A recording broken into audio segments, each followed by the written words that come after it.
ದಯವಿಟ್ಟು ಈ ವಿಡಿಯೋನ ಶೇರ್ ಮಾಡಿ. ನೀವು ಮಾಡೋ ಒಂದು ಶೇರ್ ಇಂದ ನಮ್ಮ ಆಶ್ರಮಕ್ಕೆ ಅಡಲ್ಟ್ ಡೈಪರ್ ಸಿಗುತ್ತೆ.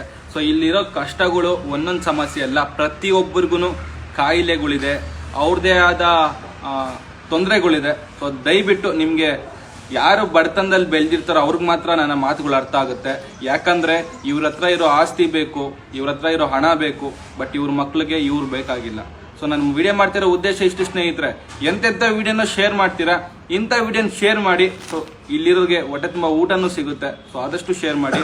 ಸೊ ಹಾಗೆ ಕೊನೆಯದಾಗ ನಾನು ಕೇಳ್ಕೊಳೋದಿಷ್ಟೇ, ಇವತ್ತು ಕಷ್ಟ ನನ್ನ ಮಕ್ಕಳು ಅಪ್ಪ ಅಮ್ಮನ ಹೊಡೆದು ಮನೆಯಿಂದ ಈಚೆ ಆಗ್ತಿದ್ದಾರೆ. ಸೊ ಅವ್ರಿಗೆಲ್ಲ ಇಷ್ಟರಲ್ಲೇ ಕಾನೂನು ಕ್ರಮ ಆಗೇ ಆಗುತ್ತೆ. ಸ್ವಲ್ಪ ಲೇಟ್ ಆಗ್ಬೋದು. ಖಂಡಿತವಾಗ್ಲೂ ತಂದೆ ತಾಯಿಯಂದಿರು ಎಷ್ಟೋ ಜನ ನನಗೆ ಫೋನ್ ಮಾಡ್ತಾ ಇದ್ದೀರಾ, ನನ್ನ ಮಕ್ಕಳು ಹಿಂಗ್ ಮಾಡ್ತಿದ್ದಾರೆ, ನನ್ನ ಮಕ್ಕಳು ಹೊಡಿತಿದ್ದಾರೆ, ನನ್ನ ಮಕ್ಕಳು ಆಸ್ತಿ ಅಂತಸ್ನ ಕಿತ್ಕೊಂಡು ಮನೆಯಿಂದ ಈಚೆ ಹಾಕ್ಬಿಟ್ಟಿದ್ದಾರೆ, ಏನಾದರೂ ಹೆಲ್ಪ್ ಮಾಡಿ ಅಂತ ನನ್ನ ತುಂಬಾ ಜನ ಫೋನ್ ಮಾಡ್ತಿದ್ದೀರಾ. ಖಂಡಿತವಾಗ್ಲೂ ನಾನು ಕೂಡ ಮನುಷ್ಯನಿಂದ ಎಷ್ಟು ಸಾಧ್ಯ ಆಗುತ್ತೋ ಅಷ್ಟು ಮಾತ್ರ ಹೆಲ್ಪ್ ಮಾಡಕ್ ಸಾಧ್ಯ. ಖಂಡಿತವಾಗ್ಲೂ ನಾನು ನಿಮ್ಗೆ ಸಹಾಯ ಮಾಡೇ ಮಾಡ್ತೀನಿ.